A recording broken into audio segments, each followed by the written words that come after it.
Good evening, all. So we are in the session 3 of day 2. So this session we are going to see the topic on big data and predictive analysis using Anaconda software, which is going to be handled by Mr. K. Ravi Kumar, assistant professor from Department of Department of Computer Science Engineering, Knowledge Institute of Technology, and he is also working under the Center of Excellence, Virtuosa Company certified trainer. So to give the elaborate introduction about the resource person, I like to invite Professor Kritika Devi, EEE Department of Knowledge Institute of Technology. Over to you, ma'am. Good afternoon to one and all present here. I am very happy to introduce our resource person, K. Ravi Kumar, ME, Associate Professor, Department of Computer Science and Engineering, Knowledge Institute of Technology, Salem. His interest is on computer networks and data analytics. He graduated BE CSC from Kongu Engineering College in 1999 and ME Computer Science Engineering from Nanda Engineering College in 2010. He has a teaching experience of about 19 years. He has published almost 15 research papers in various fields and received Best Faculty Award of Department 2012-2013 on Annual Day in Knowledge Institute of Technology. And he has also received Achiever Award for guiding students to get Honor Code certificate from IIT Bombay X during 2015-16 Achievers Day. Once again, I welcome you, sir. Thank you. Over to Rajsekhar, sir. Thank you, madam. Thank you for the introduction. And I'd like to invite Ravi Kumar, sir. The session is over to you, and you can start your presentation, sir. So can you start the presentation? Yes, Rajsekhar, sir. Thank you for your kind introduction. I will share my whether you can share, sir. I will share my PPT now. Okay.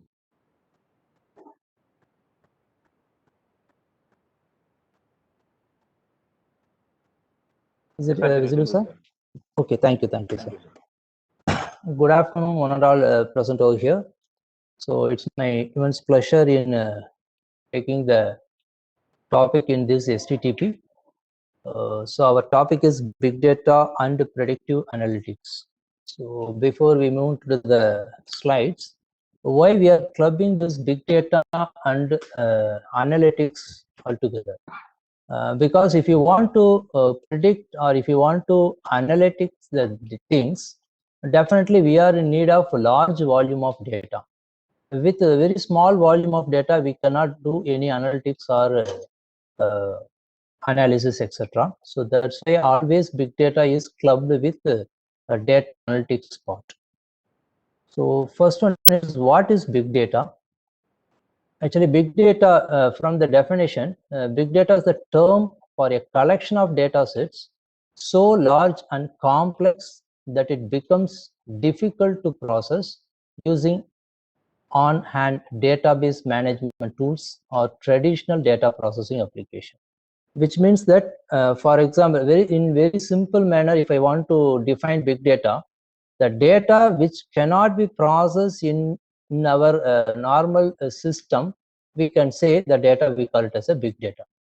It is not only a large volume of data, it may be a large velocity. It is generally there are three terms we use to represent the big data, that is three V's, that is velocity, veracity, and then volume.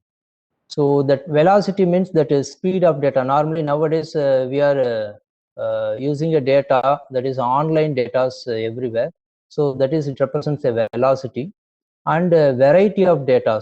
The data are normally in a, it may be in text format, or it may be an audio format, or it may be in video format. So in n number of format we are receiving the data. So these are all the things very essential for defining the term big data. So this is actually the definition. If anything which is not able to process in a traditional data processing applications or database DBMS, then we can say this data we call it as a big data. some of the facts and figures to represent what is big data. Here I list out few things. So in Walmart, it handles 1 million customers transactions per hour. In a single hour, Walmart is handling 1 million customers. This is a data some 1 or 2 years back. So nowadays, this data is some 3 to 4 times higher than the what I am representing here. In Facebook, it handles 40 billion photos from its user base.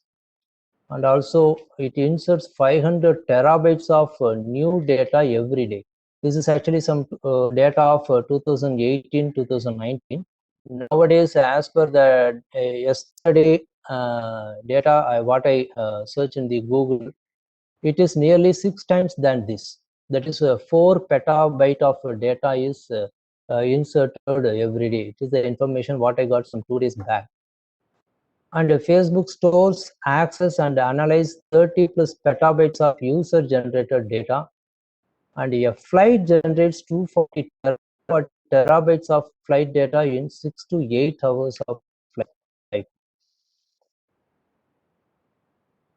We are not some 5-10 years back. More than 5 billion people are calling, texting, tweeting, and browsing on mobile phones worldwide. And decoding the human genome, that is a DNA. Generally, for decoding the DNA, originally took 10 years to process in the earlier day. Now it can be achieved in 1 week of time. So how it is possible? Only because of that enormous data, we can achieve these things. And the largest AT&T database, that is American Telephone and Telegram database, boasts titles including the largest volume of data in one unique database, that is 312 terabytes, and the second largest number of rows in a unique database, 1.9 trillion, which comprises AT&T's extensive calling records. Normally in American telegraph and telephone database, there are many calling records are available. So these are all the data what we are having nowadays. Okay, what is generating so much data now? In the previous slide, we mentioned these are all the data normally generated every day or every hours. How these data are generating means it is either by human or by machine itself, or human and machine combines, and it is generating nowadays. Wherever the information is generated and stored, automatically the data is generated. So now the availability of data is not the problem. So we are having enormous data. What we are going to do with that data, that is the biggest thing. Any useful information or anything we can get from this data. So the outcome of that is we call it as this data analytics, etc. So now why this data analytics, etc. Coming to picture means how these data add value to the business. Now we are having a business, whether this data can be helpful for developing our business in different So one of the example is this recommendation engine. That is, if you go for Flipkart or Amazon for buying a particular product, in that package, that software itself will recommend you what's the next product or possible product that you can buy. So normally these things everyone fails nowadays. While we are getting to the Flipkart or Amazon website, automatically some advertisements flash over the time. Because from our past history of accessing the information from the data, it is predict something, and it is going to show these are all the things you can purchase. So at one point of time, the customer may convince, and he may be purchasing that particular product. So in this way, this data add value to the business. Similarly, in YouTube videos, while you are watching some particular topic, at the time it is suggesting some relevant videos that are available.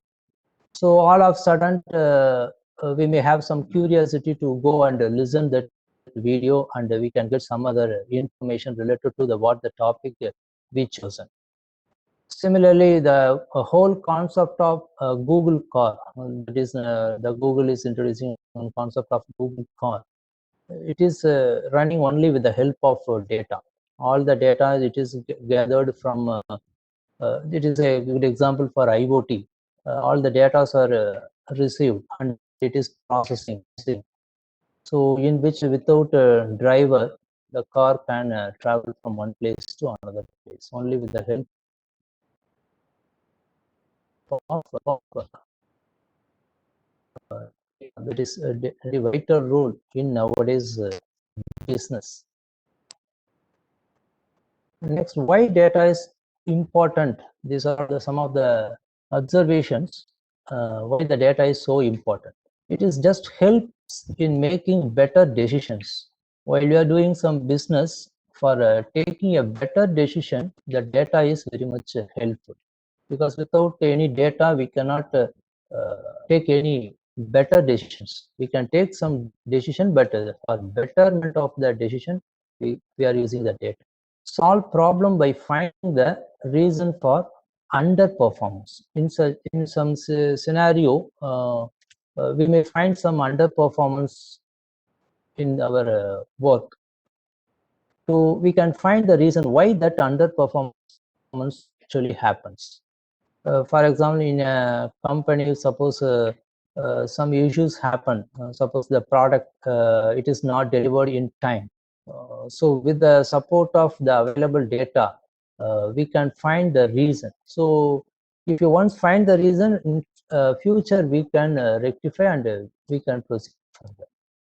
And also help one to evaluate the performance. If I want to evaluate one person's performance, normally this data is very, very helpful. Normally in an IT sector, the performance appraisal to the employee are given based on the data what is available there. So in IT company, 24 hours the company is getting open and you can work at any time. How they are evaluating only with the help of what time you are getting and what time you come out. That is every day. For example, one company, some 1 lakh employees are working, for example, Infosys like companies. Every time while he come out and we enter into the cabin, he is swiped by using his ID card. So it is generating a data. So similarly, with the data, we can evaluate one's performance and also help one improving the performance. But similarly, evaluate the performance. Once again, we can improve. If suppose with the help of that data, your performance is not up to the mark, so in that definitely he or she will improve his or her performance. And one more thing, help one understand the consumers and the markets. What is the, if suppose if one entrepreneur, if they want to start the business, before starting the business, he has to understand the consumers and the market trend. Based on only nowadays they can start a business. So for example, in this corona period, few business are in peak and few things are in a very poor position. For example, if you go for transport, it is very, very affected. But whereas two-wheeler sales is very, very good position. So if in these 3-4 months, if somebody is starting the two-wheeler business, definitely he got very good profit. So one can understand the consumer and market based on the data which is available. So these are all the things explaining why the data is important.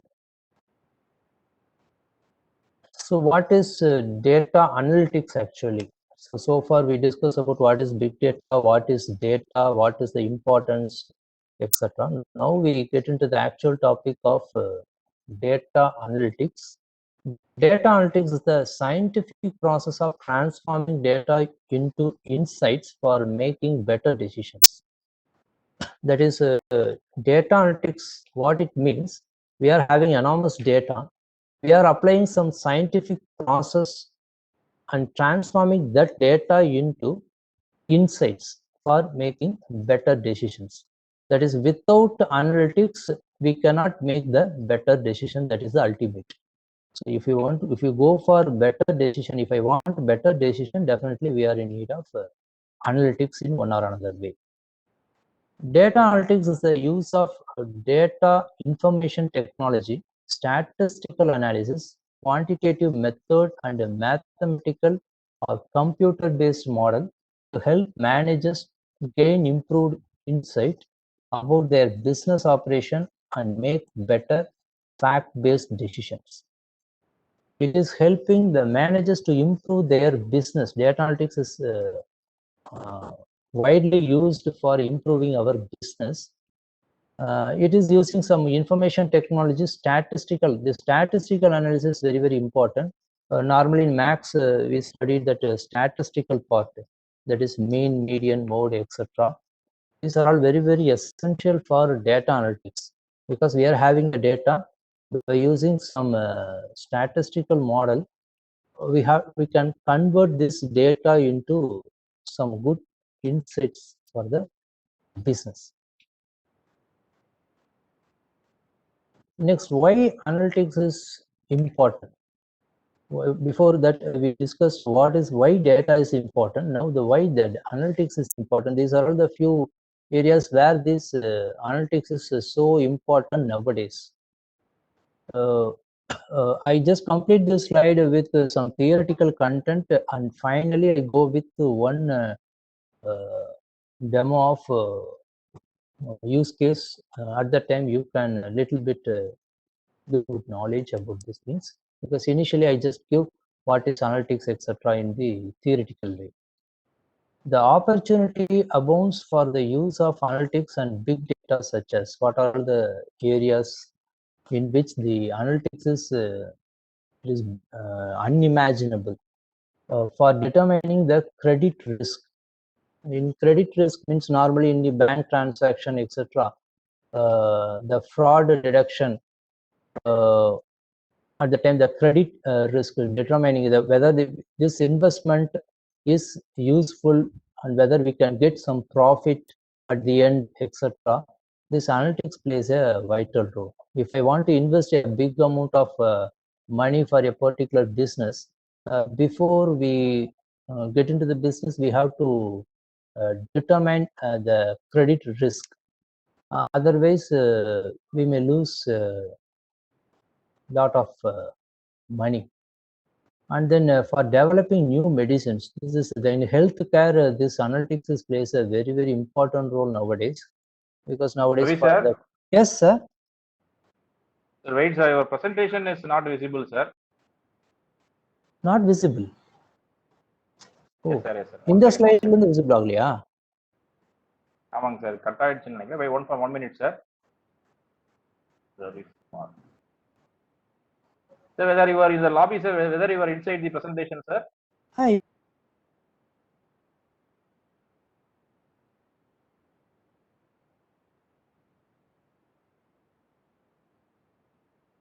No, actually the slide is moving one by one. It is. No, sir, your name itself not displaying in the room, sir. I don't know whether you are not inside the room, or whether you are in the lobby or in the room. I am in the lobby. It is the sharing. Everything is shown me. Okay, sir. You can rejoin, sir. You can leave and rejoin. Okay, stop sharing. I just leave and rejoin. Yes, sir. Otherwise, how I can listen your audio if I am not inside that? There may be any login from something kind of issue, sir. You can rejoin. Okay. Just a minute. Okay.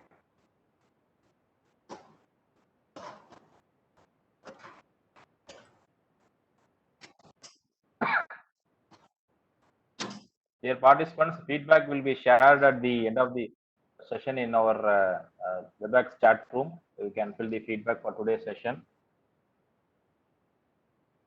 That's a small technical issue, and this person will rejoin in less than a minute.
Rajshekar.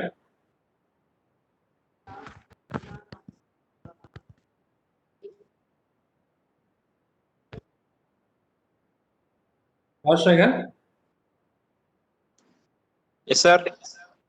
என்ன technical இஷ்யூவா? Sir காலேஜ்ல இருக்காரு sir. அங்க வந்து கொஞ்சம் internet problem இருக்காட்டுதுங்க sir. Fluctuate ஆகுதாட்டுங்க அது internet. So Okay. he will join with his own internet sir within a minute.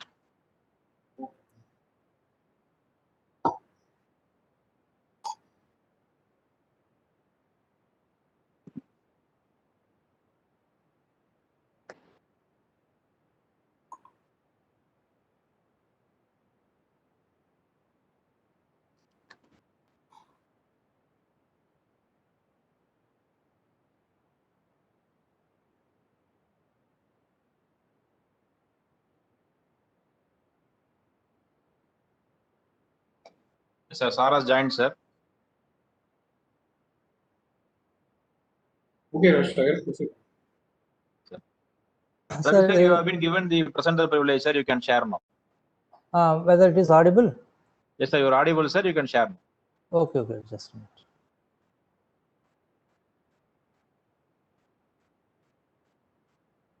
The slide is visible now? Yes, sir. Visible, sir. Whether I can go from the previous slide or whether I can go from first current slide? You can go from the previous slide itself, sir. Okay. Thank you, Rajshekar. So in the last slide, we start discussing about what is data analytics. So the data analytics is the scientific process of transforming data into insights for making better decisions. The thin line of data analytics is this: we are having enormous data. By using some scientific process, we are converting this data into the insights for making better decisions. It may be in business, or it may be in healthcare, or whatever it may be. Without analytics, definitely we cannot make a better decision. That is the ultimate, because nowadays we are doing a business in a large scale. So at that time, if I want to make a better decision, definitely this analytics will be very much helpful. So we are using some information technology and statistical analysis, quantitative methods, and mathematical or computer-based models to help managers to gain improved insight about their business. Majorly, it is applicable in the business. Managers can improve their insights for their business operation by using the data analytics. So for that, the statistical analysis, quantitative method, and the mathematical model are very much helpful.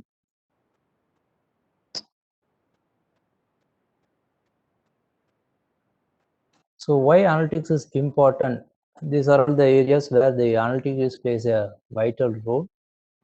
So for determining the credit risk, that is, if I want to invest a big amount of money for my business, so it is going to give some idea about what are all the risk factor of my business, and developing new medicines. So this is very much helpful nowadays. With the past data, we are developing a new medicines, and this will be very much effective, and finding more efficient ways to deliver product and services. So nowadays we are using this Flipkart, Amazon, etc. How to deliver the product and services in an efficient way. We can find more efficient ways. Nowadays the Swiggy and the Zomato, etc. Only based on the data analytics, these business are emerging. And we can, in banking sector, the preventing the fraud. So for a particular customer, whether if he's a reliable customer or not, if I want to identify based on the data what we collected from the previous transactions, we can avoid such a thing. So we can prevent the fraud. Uncovering the cyber threats. So nowadays the cyber threat is plays a vital role. So for uncovering the cyber threats, so if anything's happened, if I can easily uncover it, and I can identify the person who is involving in the cyber threats. retaining the most valuable customers. Finally, we can get the customer, but if I want to retain the customer forever, so for that this data analytics plays a vital role. Suppose normally if I once become the Amazon customer, so automatically every time I am going to purchase the Amazon product through the Amazon. If suppose if I am satisfied with the transactions, then only I will be a customer. Because nowadays the customer has a number of opportunities to switch over from one thing to another. So this retaining the most valuable customer is very, very important.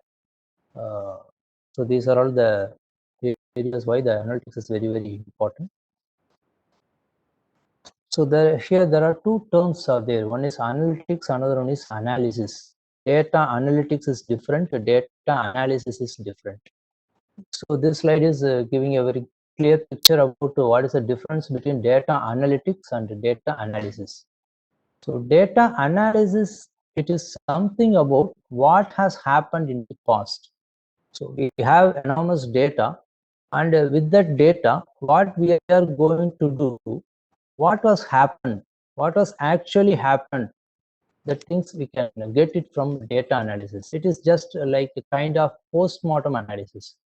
One person once he died, so we are going to make the post-mortem. What we are going to find out, why this person is died. So this is actually the analysis.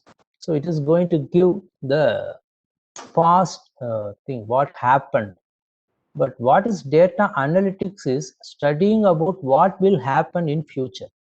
With the given data, what will happen from the data. If you go backward, it is data analysis. If I go forward, it is data analytics. So we can predict, explore possible potential future events. So these are the two difference between very important difference between analytics and analysis. So in analytics, qualitative the quality and algorithm. For an analytics point of view, what is analysis? But whereas quantitative thing, it is formula plus algorithm. Is explain how and why story ends the way it did, why it is happening. That is called a qualitative thing of analysis. But quantitative, it is just data and how the sale decreased. It is just a data only. With that, we cannot do anything. So finally, we come for what are all the types of data analytics, because in our topic, we are going to discuss about predictive analytics. So there are four major types of data analytics are there. One is descriptive analytics, diagnostic analytics, predictive analytics, and prescriptive analytics. These are all the four major data analytics: descriptive, diagnostic, predictive, and prescriptive analytics. Descriptive analytics is what happened, why it happened is diagnostic analytics. What will happen in future? This is very, very important. Predictive analytics. Prescriptive is how to make it happen. Prescriptive is very simple. It is how to that future what will happen is predictive. How to make it happen, that is prescriptive analytics. So in this, we are very much focusing on this predictive analytics in our today's topic. So this is actually the graph which is depicting this, compare these four things: descriptive, diagnostic, etc. Difficulty and value. Descriptive analytics, the value is value-wise, it is going from descriptive to predictive. Also, difficulty level is also higher in prescriptive analytics than the descriptive analytics. So what happened? Next stage is why did it happen? Next stage is what will happen, and finally how we can make it happen is prescriptive analytics.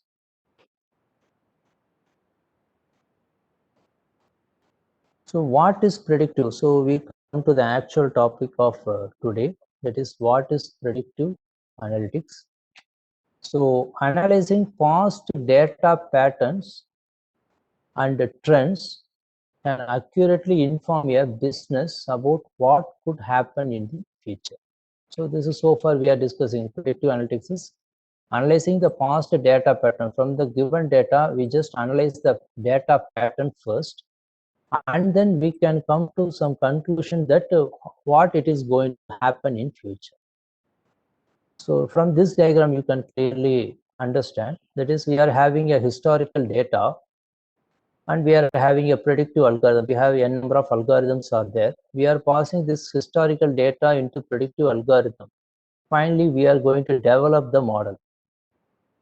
So this is the model which we are derived from the historical data and our predictive algorithm. So what we are going to do with this model, hereafter we are going to pass the new data and we can predict what is going to happen.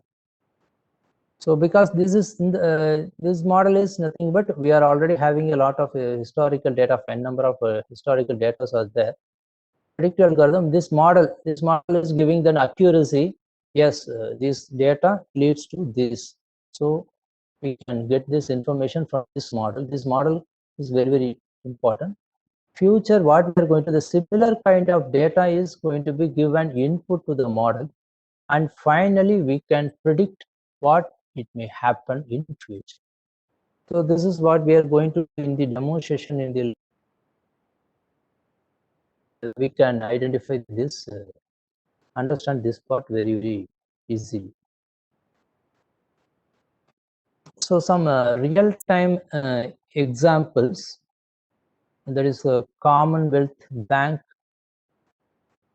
can reliably predict the likelihood of fraud activity for any given transaction before it is authorized within 40 milliseconds of the transaction being initiated. Commonwealth Bank, it is using this data analytics.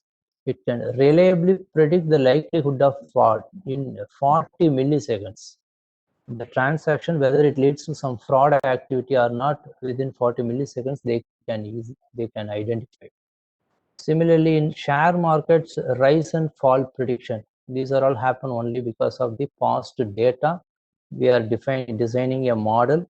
So in that model, if I am passing the current data, so future, what will be? So this model is generated from the predictive algorithms, from the historical data and the predictive algorithm. Similarly, the Walmart and Amazon organizations and other retailers using the predictive analytics to identify the trends in sales based on purchase pattern of customer. The customer, some purchase pattern, normally in Diwali times, these kind of things are sale much, and as in winter season, these type of products are sale much, in summer season, etc., etc. These things can be easily predicted, and they are going to advertisement based on that analytics. They are advertising the things. Normally you may find sometimes some big billion sale 1 week of time. Amazon and Flipkart is usually announcing this big billion sale, etc. So they predict that this particular time the most of the customers will purchase these things. So this everything is coming from this predictive analytics, because everything is in online nowadays. The purchase is almost more than 50% of the purchase going towards the online. So the predictive analytics plays a vital role of improving their business and forecasting customer behavior and forecasting inventory level and predicting what products customer are likely to purchase together, so they can offer personalized recommendations. Normally, if you are purchasing one mobile, normally some recommendations are given. These products can be, if you once purchase along with this product, you can get this particular offer. So normally, for example, headphone or a pen drive or etc. Because while you are purchasing a mobile, these are all the recommended things. While you go for a laptop, these are all the recommended things. How these recommendations are happen only because of this predictive analytics, because previously most of the persons are purchasing these items altogether. So based on that, they are giving this offer. So nearly the amount of sales at the end of the quarter, predicting the amount of sales. Automatically, they can predict at the end of the quarter of year or year what is the sales we can expected in their organization. This everything is possible. So accordingly, they can plan. For example, this particular month, this is the sales which is going to happen. Means accordingly, they can manufacturing their product also. So the loss is very less. So this is possible only because of this predictive analytics. So normally the steps involved in predictive analytics is first the project definition. That is, it is very base what we are actually going to do, for what thing we are going to do the project, what is the risk factor of the project, and what is the expected outcome of that particular project. We have to first define clearly, and then based on that we are going to collect the data. So based on our requirement, we are going to collect the data, reliable data. Just data collection is a very important role in this analytics part. The most important thing is data collection, because the data can be collected, whether it is a reliable data or not, sometimes we may not know. So it is, for example, in the healthcare like things, the data collection is very tough, because normally we cannot get the data of human being just like that. So data collection plays a vital role. If suppose if you are collecting unreliable data, definitely the final model is going to be wrong, because for in predictive analytics we are having that algorithm, we are using historical data, and data leads to some model. This model, if this model should be 100% perfect, definitely the collecting the data is very important. If this data is not up to the mark, definitely our model is going to be wrong. If once the model is going to be wrong, definitely the prediction is also going to be totally failure. So the data collection is very important part. And finally, we are going to analysis. Now here it is analysis. In analysis, from the data, we are going to analyze what was happening, why it is happening with this data, why this happens. And then by using the statistical and modeling remaining techniques, and we are going to find the model. So here you can clearly understand that analytics, for analytics, this data analysis is also very important. Before we are generating the model, the data analysis also plays a vital role. And finally, we are going to deploy. That is, finally, we are going to apply in our project or in our organization. So the deployment. So these are all the steps normally involved in predictive analytics. So these are all some of the glimpses. What are all the tools normally used in predictive analytics? Normally, we are prefer this Python, even though R language is much better than Python. In some area, R language or predictive analytics part, this R language is much better than the Python language. But nowadays, new versions shows that Python is also much better. Because by even in Excel, we can do a lot of predictive analytics. Here there are two things. One is colored light blue, and another one is green color. That is, one is a data role, another one is non-data role, which is nothing but if you are having enormous data at the time, how this particular language is giving efficiently predicted. And if it is non-data, if there is no availability of data at the time, how this prediction is happened. From this comparison, you can clearly understand normally with enormous data, we can predict much by using the different tools. We are not go deeper into these things. Just for your level of understanding, I just tell you. These are all the softwares we are normally used for languages and tools we are used for predictive analytics. In that, Python is also plays a vital role, and R language.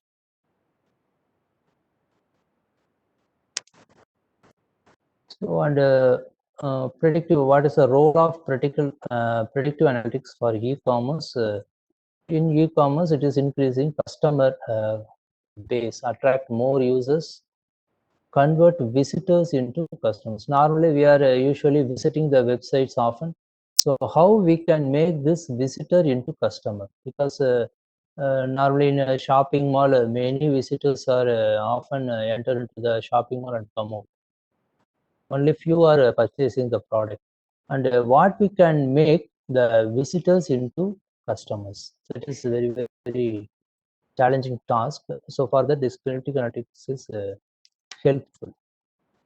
And this leads to two questions. So who will visit or revisit the website in next couple of days? And who are likely to buy? So these are all the things very, very important for improving their business.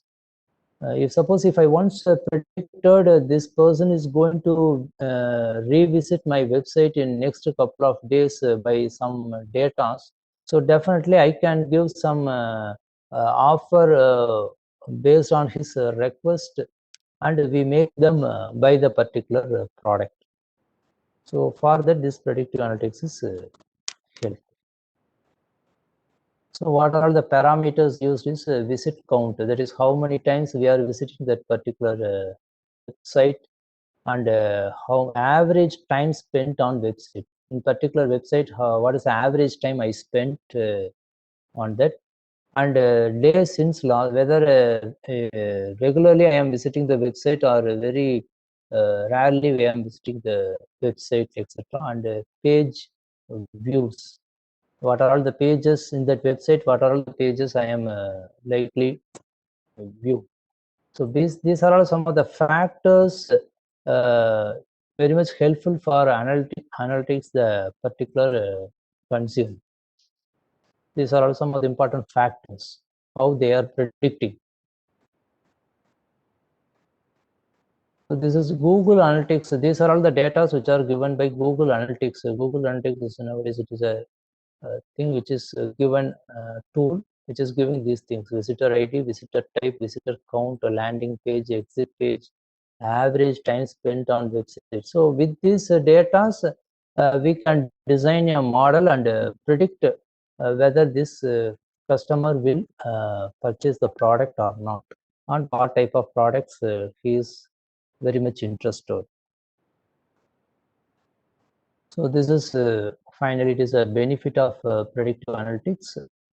So this percentage are representing in the normal, apart from the normal situation, what percentage it is improved by using the predictive analytics, what percentage of improvisation in their revenue or in their business. That is improved customer service, 39% improved. Profitable, it is 46% improved. And the revenue opportunities, 50%. These are all the percentage of improvement with the help of predictive analytics. With before predictive analytics, this is improvement. After predictive analytics in these areas, this and on average it is 40% improvement in all the areas. So of predictive analytics in mining, we can use predictive analytics for locating the presence of minerals, whether the mineral is located or not. Or that this predictive analytics is helpful. And defense, predict the actions of opposing countries and attack accordingly. So defense field, it is helpful very much, because whether this particular time, whether the opponent is going to attack or not. So how we can safeguard ourselves, or how I can protect ourselves. These things can also be predicted. And customer targeting is the practice of dividing the customer base into groups of individuals similar in specific ways relevant to marketing. That is based on the age, gender, interest, and spending habits. We are going to target the customer. This is nowadays very, very plays a vital role. We are targeting because if I want to sell the particular product, we are going to target the customer is very, very important. How we can target the customer based on the age and gender and his or her interest and spending habits. These are all the data. With the data, we can targeting the customer and churn prevention. Churn prevention is nothing but very, very important. Hello, is it audible? Sir, audible, sir. You can continue, sir. Now ఏదో distraction ఉంది just that's why. No. Someone would have been unmuted and. Okay. You can continue, sir. Okay, thank you. So churn prevention அப்படிங்கிறது பார்த்தீங்கன்னா why end their relationship with our company, that is a customer at one point of time if customer is end their relationship with the company, we have to predict what is the reason when whenever one customer we can easily predict when and why end their relationship with the company. If we predict such a things in future, we can retain the customer for a long time. So for that, this churn prevention is nowadays a very, very important application in predictive analytics. And sales forecasting, as I already told in e-commerce, etc. Finally, we can improve our sales. So if I properly analyze the market moving events and the seasonality, definitely it is result in a realistic prediction of the demand for a product or service. So how the product will move. So far we discussed about what is big data and predictive analytics. Here I give some glimpses about what are all the things needed for working on predictive analytics. It is just an intro part, and finally I move into the my demo by using Jupyter Notebook ID. So these are all some of the important Python libraries for data science.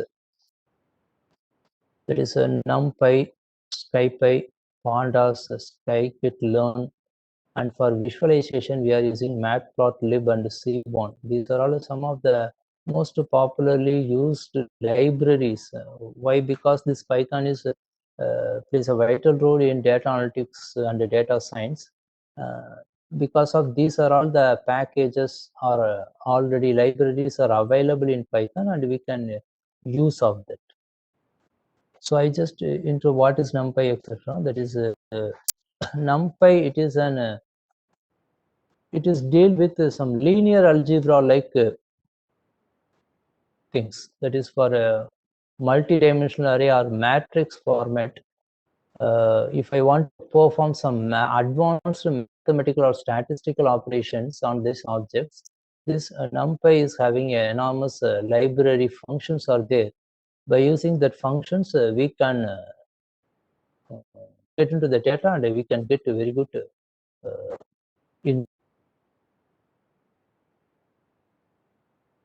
on arrays and matrices.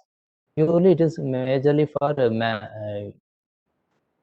linear algebra like things, we go for NumPy.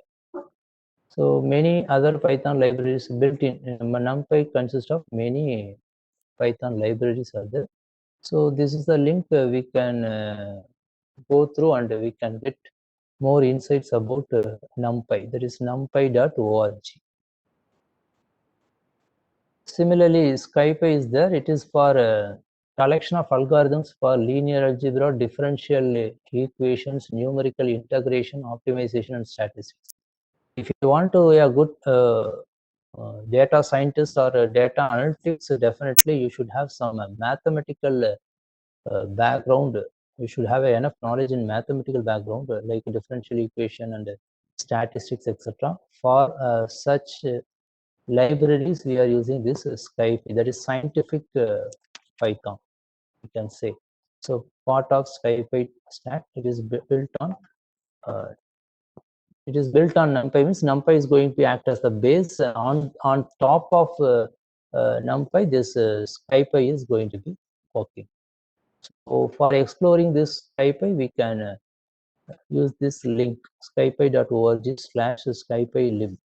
you can get good insights about SkyPy. And Pandas, it is all about the majorly it is deal about the data structures, because data structure is base for any computer based model. So for that is, if I want to get the data, if I want to store the data, if I want to process the data, for all these things, for storing and retrieving and managing the data, we are in need of few libraries. All these things are available under Pandas. So for that, we can use this link, pandas.pydata.org. Ravi sir, Yes, sir. Ravi sir, 1 second, sir. Screen has been removed, sir, and it is showing that Ravi Kumar Kandasamy started to share content, sir. Oh, Kindly remove and you can reshare again, sir. okay, just a minute. Stop share and reshare again. Yes, yes. Why it is, Now it is coming, sir. now it is visible. Ah, Yes, sir. I think some internet issues. okay, okay. Now I just presentation. Now it is visible. Yes, sir. Now it is visible. You can continue. Okay, Thanks. okay, thank you. So Pandas, as I already said, it is to deal about the data structure part. That is storing and retrieving the data and managing the data. For this Pandas is helpful. This is the link which is helpful to explore the Pandas, pandas.pydata.org. And this is scikit-learn is another library which is dealing with the machine learning algorithms, because in predictive analytics and each model has its some machine learning algorithms are there. For that, if it's under classification type, we can go for classification algorithm. If it is a clustering based, we can go for clustering algorithm. That is a classification means yes or no, like this we can go for classification and clustering some set of if we want to predict now we are going to see one example of diabetics patient. At the time we can go for some classification algorithms. So based on the requirement, we can select any of these algorithms, machine learning algorithms. Using these algorithms, we have this library scikit-learn. So these are all working on this NumPy, SkyPy, these are all base. On top of this scikit-learn is going to be working fine. So this is the link for exploring this scikit-learn. So finally, we go for matplotlib. This is a visualization part. Once we are predicting everything, finally, if I want to understand how this prediction is, how the insight, if I want to see the insight of the given data, only the visualization part is very, very important. So for that, we go for matplotlib. It is a two-dimensional plotting library. It can give some, it is very similar to that of MATLAB software. So here there are different plots are there, line plot, scatter plot, bar chart, histogram, pie chart, etc. So we can get very good insight about our data, because one picture explains 1,000 words. Similarly, the visualization plays a vital role. So for that, this matplotlib is very, very helpful. But relatively, it is a low level. Matplotlib is it is just give a relatively low level visualization. If I want to go for some high level, I can go for this Seaborn libraries. So it is giving some high level interfaces, some three-dimensional things can be shown by using Seaborn libraries. So it is just an improved version of the matplotlib. So these are all some of the introduction part of my topic. I can go for Jupyter Notebook and I just to show one demo. Now it is time 4 o'clock. I will complete by 4:15 approximately. I just I'm out of this slide and I just show. So whether this Jupyter Notebook is visible, Rajshekhar sir? Visible, sir. Okay, okay. So we are using an Anaconda software because Anaconda software, it is a package. It is having some 4 or 5 softwares are inbuilt in Anaconda software. The one is Jupyter Notebook because this software is very good for running this data science related things, especially for Python code. If I want to execute and if I want to run this Jupyter editor is very useful. So in this, it is just open source. You can install Anaconda software and then you can use this Jupyter Notebook. So in this, I am going to use this predictive analytics. The extension of the Jupyter Notebook file is JIPYNB, that is Jupyter Notebook extension. So I just opened that file. I already already interpreted all the codes. I just explain one by one and I just the code now. So now I am taking an example of we are having a data of a diabetes patient, and finally we are going to predict whether that particular patient is having diabetics or not. So that is our objective of this part. So initially we have to import all the libraries what we discussed so far, that is NumPy, Pandas and Matplotlib. All these things we have to import it in our package. So just Jupyter Notebook, if I want to enter each command, we just use the Shift Enter is the shortcut key for running the command. So Shift Enter, it will be processed. This is actually in a C program, it is a comment line like this. It is just a documentation purpose I am writing this. These are all not executable part. So now this is the PD, that is as I already did import Pandas, it is imported as PD. So as I already told, it is deal with the data processing, input output, that is data structure part I told no. Storing and retrieving the data part, this Pandas is helpful. So PD is the name which is given in my package. I gave the name as PD. So each time I no need to write Pandas. So I just act as PD. Read CSV. We are having the data in terms of a CSV file, that is comma separated value. CSV is nothing but comma separated value file. Now I am having the data set as diabetes underscore dataset.csv, which is Sir, yes. just share the content because the PPT is left. And share. Just to stop sharing and share one more time. Oh, now it is not visible, sir. It's not visible. Now it's visible. Now it's visible. So I am already having the data in the diabetes underscore dataset.csv file. I just load the data here. Now I just the entire data set is now available in the p data. This is the variable where my data is now loaded. I just run this p data. I can get this. These are the data which is available in p data. So totally 772 rows. 772 rows. And I just for explaining, I just take very less amount of data. Normally when we go for predictive analytics, etc., we are having some 1 lakh record or 2 lakh record, etc. So, but this interface which is very comfortable in loading the data by Jupyter Notebook. So P data, it is having that there are several fields are there: pregnancy, glucose, blood pressure, skin thickness, insulin. These are the parameters.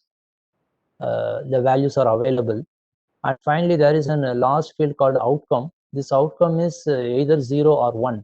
0 represents this patient is not having diabetics, and 1, this patient is having diabetics.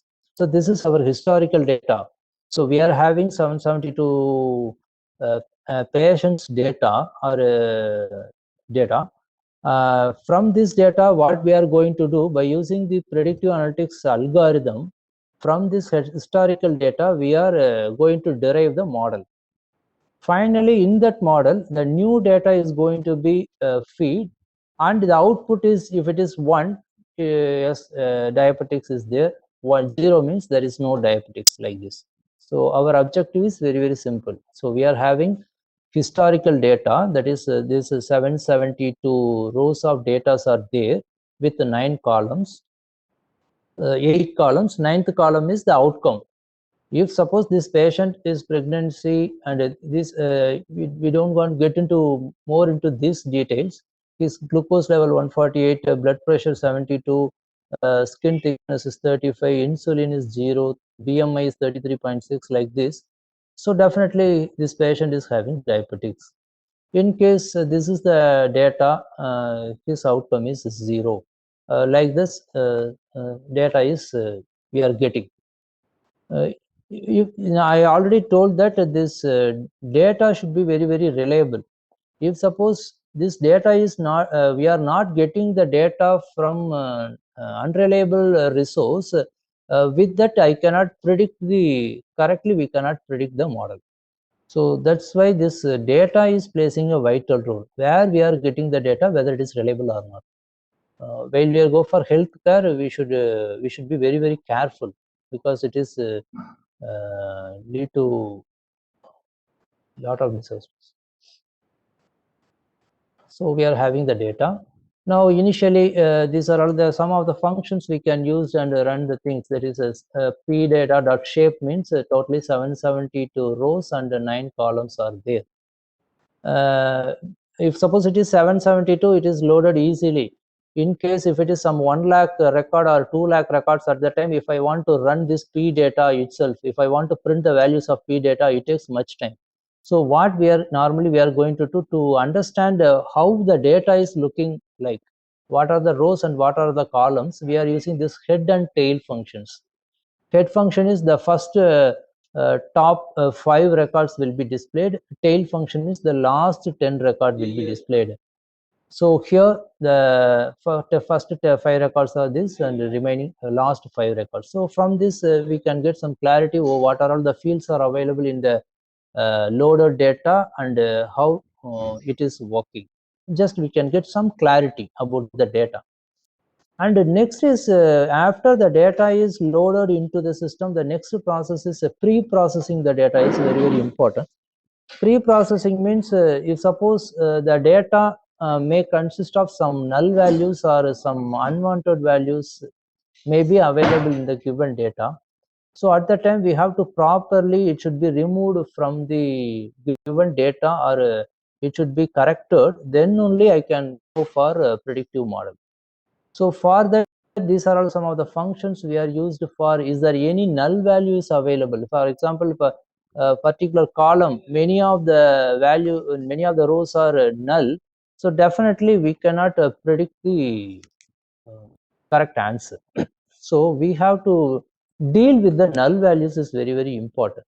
This is null value pre-processing the things. So is null values true means, so definitely in this 772 rows some fields are null. So what we can do, either I can remove the null value as it is, or I can go for some other operation. What are the some other operation? For example, if it is a numerical data, some values are null.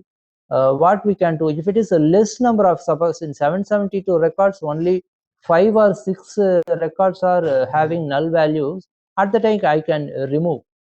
In case some 500 records are having the null values, at the time the model is not going to give the proper answer. For example, some 30 to 40 records are stored with null values. At the time, either I can go for remove as it is, or I can go for mean value or median value or mode value of the entire column, and I can replace that null value with the mean, median, mode. So we already know what is mean, median, mode, etc. So which one is applicable, we can go for that based on our expected result.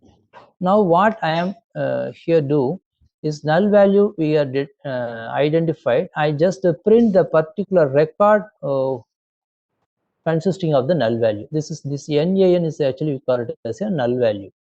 So in this 151th record, there is a null value in BMI. So I just, if I want to identify, I am using this statement just to print the particular record. Okay, now I just drop in P data, I just drop that null value. What are all the records whose particular field is null? We are going to drop it, and once again I store it in the P data. Now, originally it is 772 records.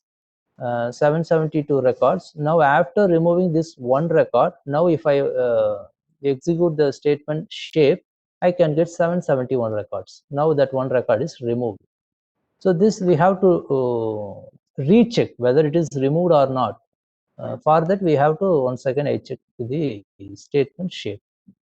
And then once again, if I check is there is any null values there, definitely it is no, false. No, my data is not having any null value. And then drop duplicates. This is also very, very essential. Suppose some few records are duplicated.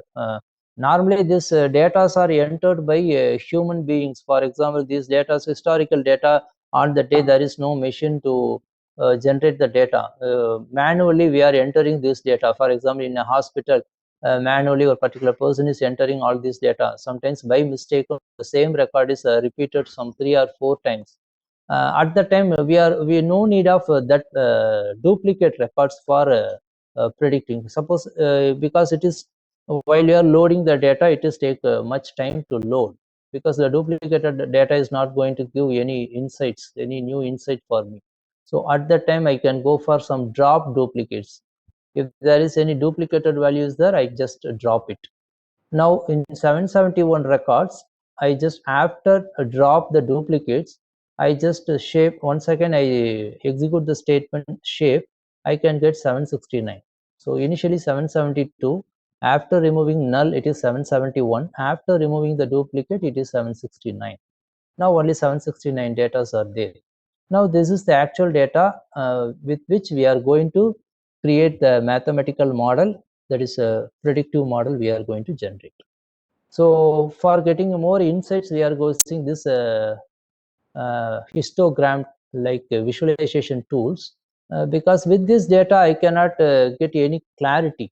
So for getting very much good clarity, I can go for these functions, histogram functions, that is matplotlib. There are functions for that is visualization things. So age.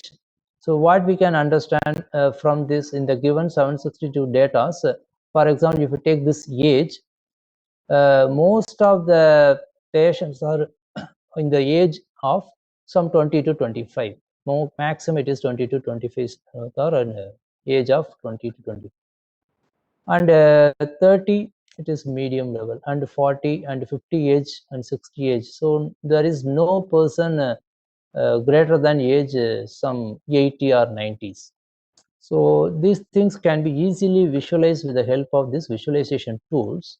We can get some idea. That is glucose level, it is in the range of 100 to 125. Most of the persons are in the range of 100 to 125. Only very few are having zero value, and it is 200. Some sort of insights we can get to work on the data. So for that, this visualization tool is helpful. All the 9 fields, we are getting this visualization tool. Now we are getting one insight from this. In outcome, it is having 0, some 500 values, and 101 some few values, and 2 there is some values there. As I already said, outcome is for if it is 0, he or she is not having a diabetes, and if it is 1, he or she is having diabetes. That is the meaning of that outcome. But here, if it is outcome is 0 or 1, it is okay. But how these 2 values coming? So which means that some value is some wrong data is feeding into the this particular data. There are some wrong information, so some wrong data are in. These things can be identified while we will go through this visualization. So all of a sudden I find out that so in outcome there is something mistake. So what I am going to do, that is p data, that is outcome is less than or equal to 1. I just what are all the records whose outcome value is less than or equal to 1, which is stored. So which means that the value which is greater than 1 is automatically not stored it into the p data. Similarly, from that, what are all the values which are greater than or equal to 0? So after these two conditions are executed, we can get only the record whose outcome value is between 0 and 1. So because this is very, very essential, because if the value is 2 means we cannot get, we cannot predict it. It leads to some wrong answer. So this for that, this visualization tool is going to help. Now it is after removing this value not in the range of 0 and 1, now we can get this record 766. Now it is some 3 records are removed. Similarly, if suppose in age it is minus 46, by mistaken while you are typing into the data, age is minus 46 or age is minus 26, means definitely it is wrong data. Such records we can remove from the data, because if we are processing that data, definitely our answer is not up to the mark.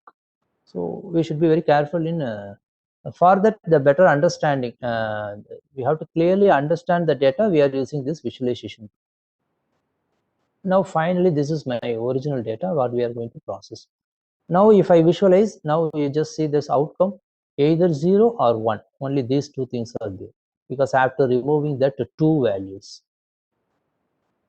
And finally, we go for this correlation. This is a very, very important thing. Correlation matrix is there, pdata.cor. This is the correlation matrix. Correlation matrix is nothing but the diagonal is always that row and column both are that data fields. It is going to give the impact of one factor with the other factor. How this particular factor is impact much on the other. For example, BMI. If you take BMI, the value is it is always in the range of around the range of 1. If it is 1, it is highly impacted. Glucose is highly impacted with the glucose, because glucose to glucose protein, it is 1, because it is both are same. If it is the value is 0.5, for example, if the value is it is very close to 1, it is highly impacted. If it is close to 0, it is not impacted much. Why we go for this impact and non-impact? For our particular task, what are all the factors which are highly influencing for the diabetes? For such a things, this correlation matrix is very, very helpful. Just by numerical numbers, sometimes it is not highly, we are not getting very good insight. These things can be plotted by using the matplotlib like this. Correlated matrix can be visualized with the diagrammatic representation. At the time we can get some idea. That is, if it is a very dark, this is just for a shake, I am putting this green color and blue color and yellow color. If it is this yellow color, it is highly impacted, because glucose is impact with the glucose. But this light, this age, it is highly impacted with pregnancy, which means that if the person age is between 20 to 30, he is having more chances of pregnancy. If his age is high, automatically his pregnancy is not very much impacted. No? So age and pregnancy is highly impacted. Similarly, with this matrix, we can get some clear picture about how one column, one field is impacted with the other field. And finally, the very important factor, here we can get this by using this code. What I am going to get in this number of true cases, number of false cases. Number of true cases in this given data, 269 are true cases, diabetes cases, and 497 are non-diabetics. And how we this is actually very, very important. By using this sklearn, the two things very, very important. Trained data and testing data. The given data is going to be divided into two things. One is for trained data, another one is for test data. What is the trained data and test data means? For example, if you are having some 1000 data, normally 70-30, 70% 30%. 70% are taken for trained data and 30% for testing data. Why we are splitting? Because in the given data, some 70, if you are deriving a model by using the predictive algorithm, by using the trained data, we can check whether the answer is correct or not. And then the testing data, if I want to supply the testing data and finally if you see the output, if the testing data is also giving the same accuracy, then definitely our model is working fine. 70 for the 70% of the testing data, definitely based on that 70% data we are finding the model, and by using the 30% test data we are going to check whether the model is working fine or not. So here we are using this algorithm. By using this 0.30 is representing how to split the test size. 0.30 means 30%, 70%. This is up to you. 40, 60 you can go for, or 25, 75 you can go for. We are going to split the data. This is actually for splitting the data. And finally, how much it is splitted by using the print statement, we are getting this 69.97 data are a training set and 30.03 are test set. And by using this example, so in the given data, we are going to, actually original data is this. Original diabetics total, in total data 269 are original and 497 are false, that is non-diabetes patient. In training data, that is in 70% of the data, 179 are true, that is diabetes patient, and 357 are non-diabetes patient. And in the remaining thing, under 90 are diabetes and 140 are non-diabetes. In this way, we are going to split the data. This is my original data, this is my trained data, this is my testing data. Now with this training data, we are going to create the model, and by using this test data, we are going to check whether the model is working or fine or not with the base of accuracy. Now here we are using random forest classifier model.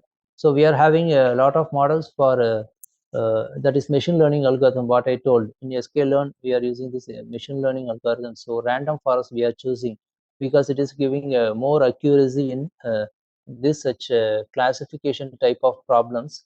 Random forest classifier is working fine, because we cannot say always random forest is fine. For some set of problems, random forest is working fine. Some set of problems, some regression method is working fine. So it is depending on the task or depending on the data available. So we are using this thing, and by using we are going to predict with the trained data what percentage of accuracy we are achieving. So 98.98 means 98 in the trained data, that is already told, trained data and test data. In trained data, we are getting an accuracy of 0.98, because with that it should be very, very high, almost close to 100, because with the trained data we are generating the model. If I am 1 second apply, definitely I can get almost 100% accuracy. But for the testing data, if I go for the same model, what percentage of accuracy I can get? It is 73%, which means that almost 75% my model is working fine.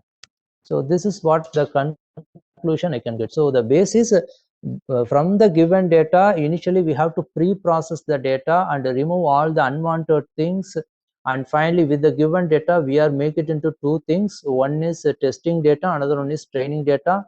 In the testing, with the help of training data, we are going to derive the model, and finally with the test data we have to check what is the accuracy we are attaining with the model, and if it is up to the mark, definitely our model is working fine. If suppose in the random forest, if my accuracy is very, very low, I can go for some other model and I can try for some other predictive analytics model.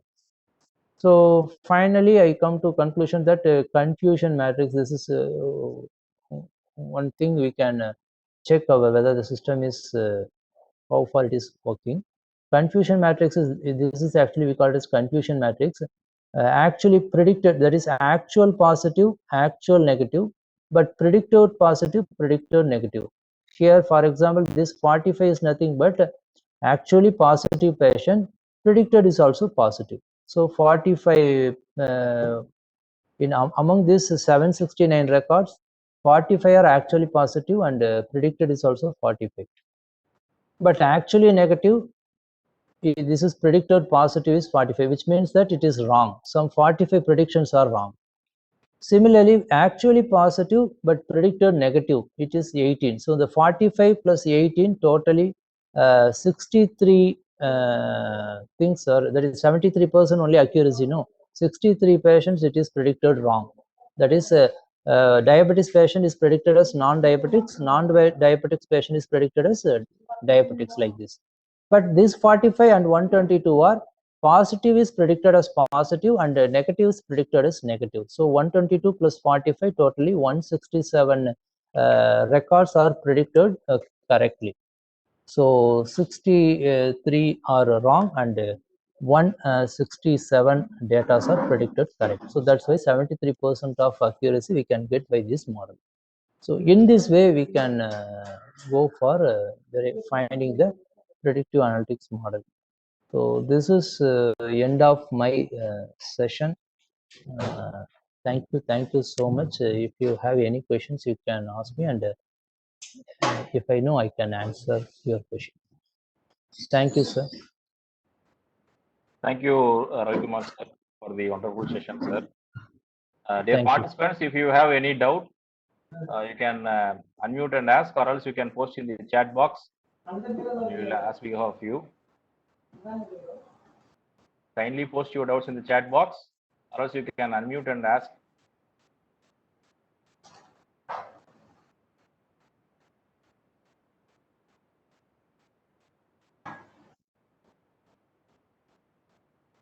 I think there is no queries in the chat box, and no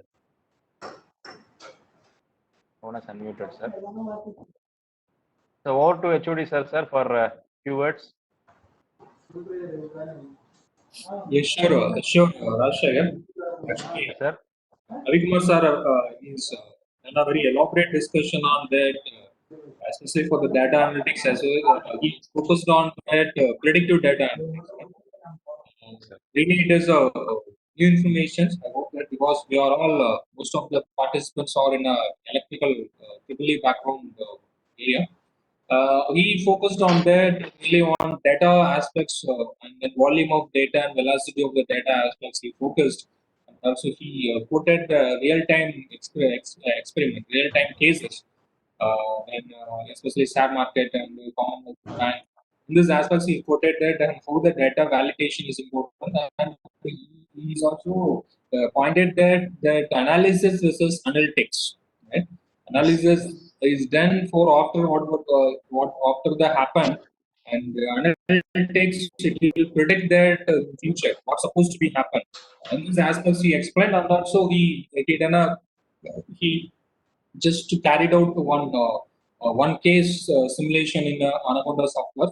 Really, it is also really it is a good thing because most of the people, especially those who are not working in that particular area, your people are not really don't know what is the data and what is the testing, what is the training, and what would be the really the cases, how to predict that efficiency of that model. In these aspects, really, if the people is not working in that particular area, they don't know. But this presentation really helped the participants, at least they know what it is the testing, what is the training, and at the case of the suppose you have used one any model, that how to predict the efficiency of the particular model, to calculate the efficiency of the particular model, right? He expand the confusion matrix aspects. Because those are working in that particular area, the people know about that all the terms and technical rules, but they are not working in the particular. They don't know what are the terms and that terms will really what it is. In this aspects, Ravi Kumar sir is really through on some light aspects, light in that particular idea, especially data analytics. I hope that participants really is understand that, right? And tomorrow our another two session, one from Anamika madam from NIP, it's Pune, and I'm also taking the session.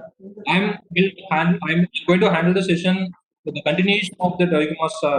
What he just telling about that data aspects and how it can be fruitful.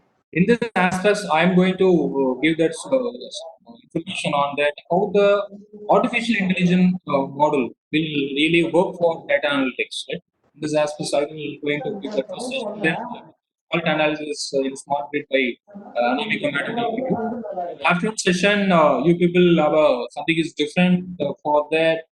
We are going to explain that how to measure the data, in a real-time perspective, right? Real-time perspective, because we are going to demonstrate that for the laboratory real-time experiments for solar grid connected system as well as wind connected system and hybrid system. Three kind of system we have in our laboratory. That systems will really the data can be collected from the systems. Our faculties in specialized competency in that particular area will going to demonstrate that how to experiment, how we can collect the data, how the data can be in terms of volume. So they are collected in a very less number of volume, but that can be prolonged to be there in a number of test cases or number of cases is increased. The data can be the volume of the data is huge, so that it is can as a big data. So in this aspect, afternoon session will be have some very good. I hope that it's a very good practical session. So please join on that both session. Surely we'll get us some information. Those who are not doing the PhD, please you select that particular area for PhD because this is a very hot area. Because that I knew that my close friends are working in that company in ABB, Siemens, Schneider. What they people is telling that. So we are as a industrial persons, the industrial higher official, it's recommended that they go for some online courses in data analytics and cybersecurity. Right? So one of my friend is now studying that courses in data analytics in smart grid in Chorus Law. So Chorus Law courseware it is there in on courses. The courses my friend is studying. So the industry is also now focusing on the particular area. So I hope that you as our we are a faculty, we supposed to be know that what it is the case, right? Otherwise, we could not tell to the student this is a real part of the area. So I request all the participants please attend that next forthcoming sessions. You will get a really it is a you get a something on that getting trick to your ideas, right? Just we are going to kindle your ideas, not we are going to tell you the broad way. So with this note, I conclude this final conclusion, and it's over to Rajshekar. Sir, thank you, sir. Thank you for the overall summarization of what is going to happen tomorrow. So, dear participants, tomorrow all are requested to join in the morning. Try to come with your video tomorrow because we have to plan for a group photo session. That is, we're going to take the picture in a griddle mode as we have to upload there. So tomorrow, try to join with your video on the morning 9:50 p.m. We will take the photo and we will go to the session.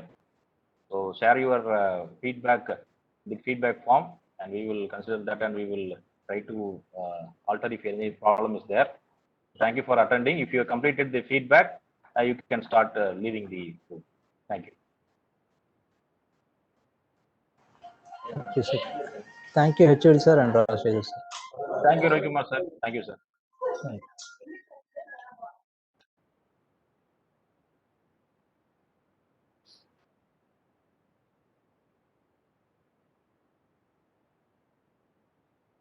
If you have posted the feedback, you can start leaving the room.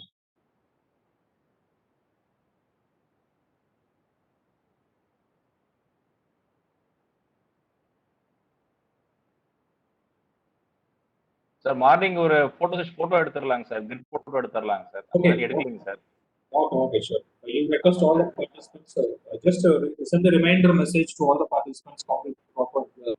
Just right? Come with proper dress and also it's a background video. Yes, sir. We should have. I forgot to inform on the inauguration day, sir. Also, you could have taken on the inaugural day. So it's supposed to be taken, right? But Yes, sir. Yes. we taken. Tomorrow we can take one, sir, and on the valedictory also we can take another one. Sure. Yes, sir.